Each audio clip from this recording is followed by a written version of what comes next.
Sawadee krap, chers abonnés.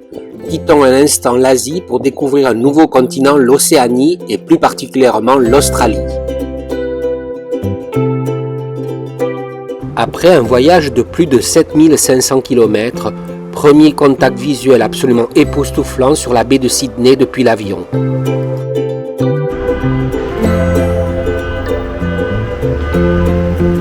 Installation au Grace Hotel, bel exemple d'architecture néo-gothique avec intérieur art déco des années 20, en plein centre de Sydney, puis en route pour découvrir la ville.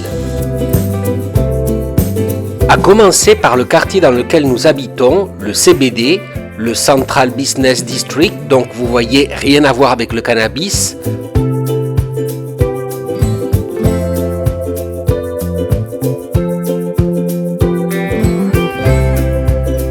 Quartier qui séduit d'emblée le visiteur par la cohabitation particulièrement réussie entre des immeubles dans le plus pur style victorien et des gratte-ciel à l'architecture audacieuse.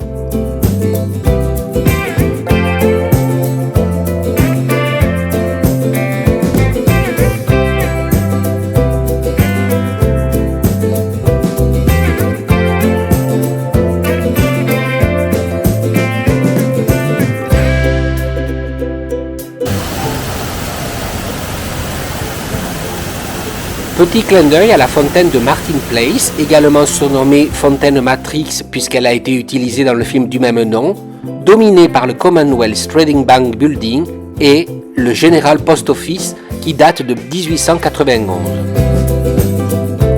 Tout comme le Strand Arcade, chiquissime centre commercial aujourd'hui.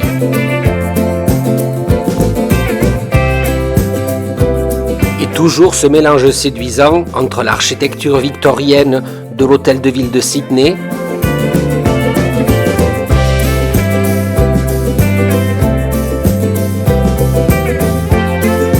ou de la cathédrale St Andrews entourée de gratte-ciel.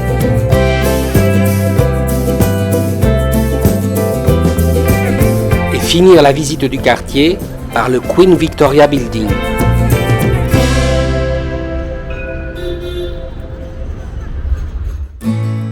Ce bâtiment, dans le style néo-roman, construit entre 1893 et 1898 par George Macrae, a été classé au patrimoine. Conçu comme une place de marché, il est revenu à son usage d'origine après restauration à la fin du XXe. L'horloge royale dominant l'édifice s'active toutes les heures et présente des scènes illustrant l'histoire royale anglaise.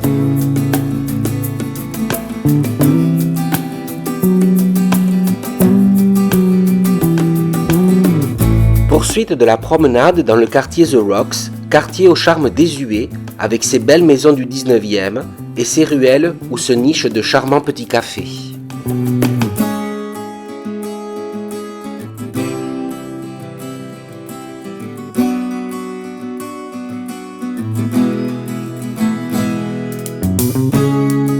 Et c'est au fond de ce quartier que se niche le célèbre Harbour Bridge, dont nous découvrirons en premier les entrailles.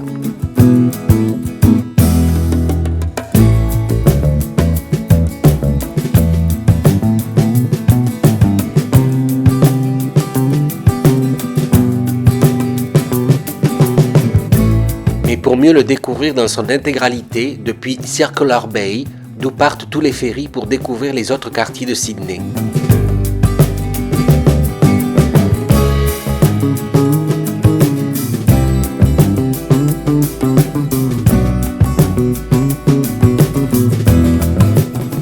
Et puis découvrir enfin celui qui lui fait face, le célèbre opéra de Sydney.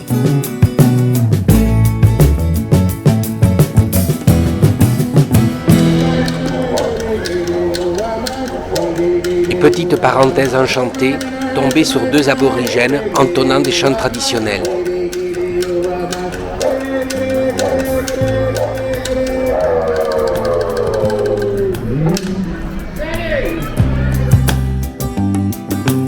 Et finir la journée à Darling Harbour, grande zone récréative, pour admirer les teintes du coucher de soleil.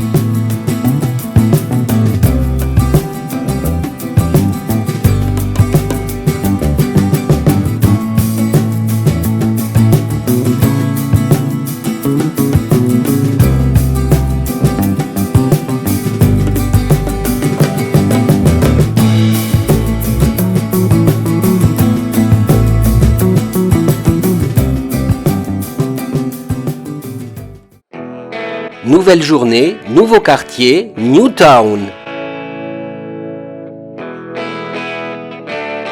Je tenais absolument à visiter ce quartier très fréquenté par les étudiants de l'université de Sydney, non seulement en raison de son ambiance bohème, de ses maisons croquignolettes, mais surtout pour ses immenses fresques murales qui en font sa renommée.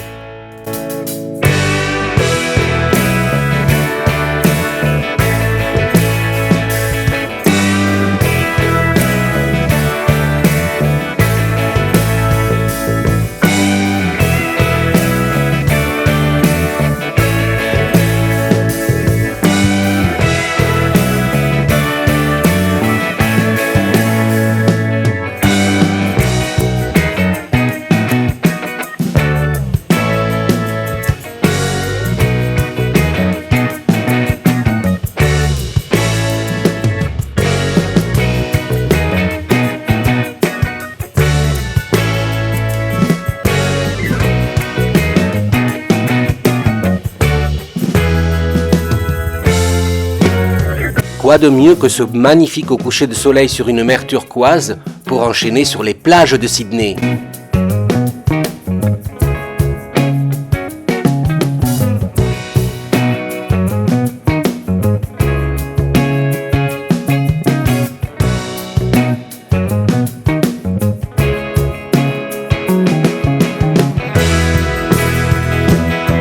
Pour mieux les apprécier, nous avons logé à Tamarama, tout près de la plage du même nom, pour ensuite faire une longue balade sur la côte de la Bronte Beach jusqu'à la célèbre Bondi Beach avec sa non moins célèbre piscine iceberg.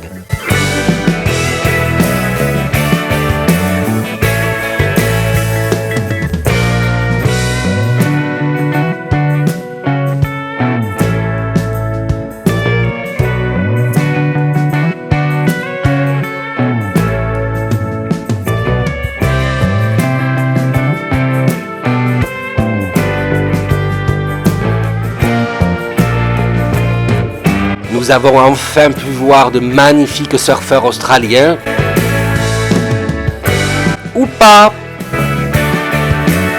Alors autant se rabattre sur quelques fresques murales supplémentaires sur la plage.